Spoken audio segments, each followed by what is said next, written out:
Bonjour, merci de prendre connaissance de cette nouvelle édition du Monde décrypté en 7 images consacrée au Sahel. Après avoir donc couvert la crise en mer de Chine, de la frontière russe et troisièmement du Moyen-Orient, nous tournons notre regard aujourd'hui ensemble vers le Sahel. Donc la première image nous fait découvrir une visite non pas de l'activité française, mais de l'activité européenne du chancelier Olaf Scholz, qui a commencé une tournée au mois de mai en Afrique de l'Ouest et du Sud. Donc, visite au Sénégal pour s'assurer des projets de ressources en gaz dont l'Allemagne a éminemment besoin. Et deuxièmement, séjour au Sahel pour visiter donc au Niger les troupes allemandes présentes dans ce pays. L'Allemagne contribue fortement avec plus de 1000 hommes présents au Mali également à la constitution donc de la présence européenne, ce qui est insuffisamment souligné. Et cette présence allemande se situe dans un continuum puisqu'il y a 2 ans, eh bien, la chancelière Angela Merkel était déjà venue au Burkina Faso cette fois. Donc, présence internationale européenne allemande, mais aussi dans le deuxième cliché, la deuxième image, nous voyons apparaître cette fois-ci la situation au Mali, où la junte a décidé, après donc la coopération française, de rompre la coopération militaire entre le Mali et la France. Donc 2013 appelle pour l'opération Serval, donc éviter que Bamako ne tombe aux mains des rebelles, eh bien, vous voyez, 9 ans après, il y a la dénonce des accords avec Paris. Et donc là, nous sommes dans une situation au-delà de la fin de l'opération Barkhane, vraiment une rupture des liens militaires entre la France et le Mali. Donc c'est une étape importante.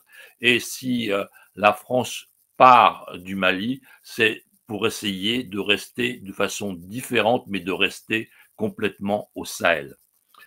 Dans la troisième image, nous restons toujours au Mali et derrière l'image de façade de la junte militaire, il y a une grande diversité de la réalité malienne.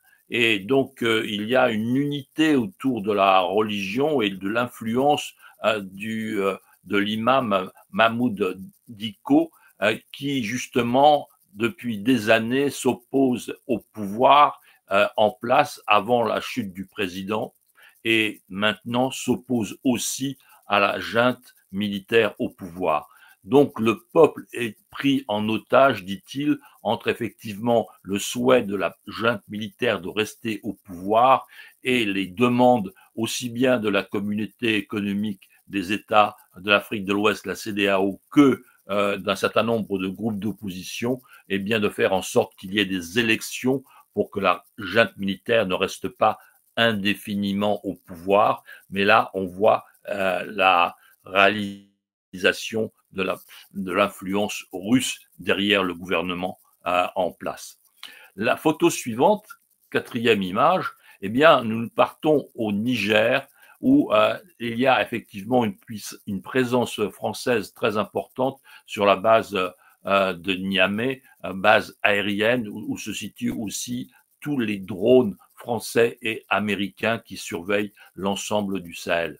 Donc, elle n'est pas destinée, la base de Niamey, à recevoir les forces qui quittent le Mali, mais à assurer toujours cette présence aérienne, des drones et de capacité de transport dans l'ensemble de la région. Donc d'être un point d'appui essentiel de reconnaissance et de frappe aérienne dans toute la région. Donc mener des interventions en continu au-dessus du Mali, même si la junte a rompu ses accords avec Paris, il y a pour Paris la possibilité d'observer et de frapper des principaux leaders qu'elle peut repérer, donc leaders djihadistes. Dans la photo suivante, nous changeons de pays et nous partons au Tchad, où depuis un peu plus d'un an, il y a effectivement une situation tendue après la mort du président Idriss Déby Itno en avril 2021 et donc la mise au pouvoir par une junte militaire de son fils. Et les mouvements donc civils de protestation demandent une possibilité d'élection à nouveau, de façon à ce que, à nouveau, les juntes militaires, eh bien, ne restent pas indéfiniment au pouvoir. Dynamique-là, l'influence russe à nouveau et les cris de la France dégage, eh bien, sont bien sûr préparés par les mouvements d'opposition appuyés par la Russie. Donc, l'aéroport de N'Djamena au Tchad est important. En cliché suivant, en image suivante, nous avons toujours des opérations militaires au mois de mai qui ont été incessantes, où les Mirage 2000, donc basés au Niger, sont intervenus au Burkina Faso, parce qu'il y a eu au Burkina Faso une importante attaque des rebelles sur une ville et une garnison militaire dans le centre-nord du pays. Donc les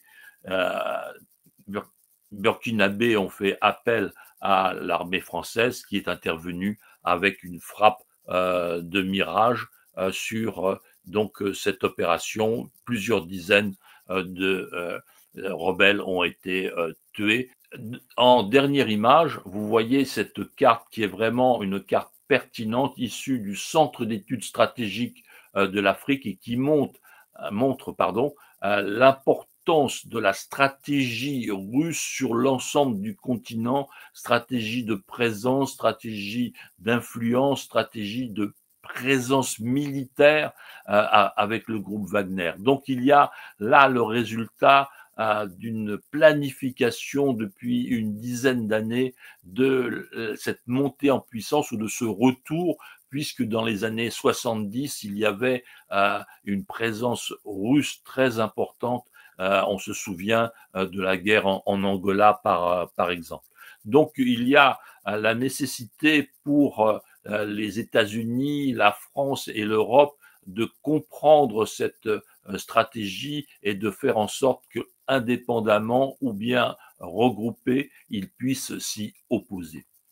Donc, en conclusion de cette présentation, il y a effectivement des difficultés réelles de la France dans son dispositif militaire.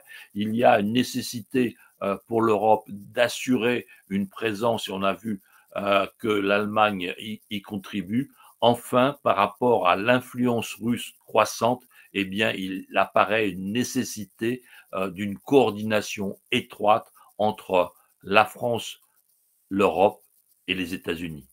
À très bientôt.